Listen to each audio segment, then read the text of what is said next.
Hey guys, today I want to talk about Yoshi's Woolly World. And before we begin, I just want you to say that with me. Yoshi's Woolly World. That's just a really fun title to say. It's not often you actually see a fun title like that. But anyway, boy, what a transformation from last year's showing of Young Yoshi. That game certainly looked interesting, but this game just looks fantastic. Look at the detail in every single thing. The graphical style is just incredible. But even more than the graphical style, I actually think that this might be the first genuine Yoshi sequel since Yoshi's Story. And what do I mean by that? Well, for me, the Yoshi games that have been released since Yoshi's Story have never really grabbed me, because they've really just been regurgitations of what Yoshi's Island did on the Super Nintendo. Yoshi's Story certainly wasn't a great game, but it was trying to do something quite different from Yoshi's Island, while also retaining some of the same mechanics. In the same way, that's the exact impression that I get from Young Yoshi. It's taking Yoshi's basic skill set and doing something totally clever and unique and different with it. So Yoshi's tongue now can be used to unravel enemies and unravel parts of the environment, much like Kirby's lasso did in the previous game. Additionally, Yoshi's eggs are now yarn and can be thrown in the exact same way. But whereas once they simply had destructive potential, now they can actually create platforms and do other kinds of crazy things like create pathways of cloud through the sky.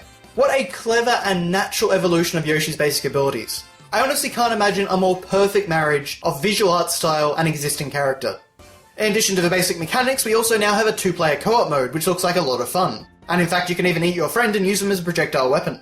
But along with the new art style and new mechanics, we also have some very familiar environments, but they're actually made fresh by the Yarn aesthetic. Things like the caverns from the original Yoshi's Island, the normal fields that we saw, there's a sky environment, there's a forest sort of environment, and at the end of every level the camera shifts and you get to jump through a ring and get a flower.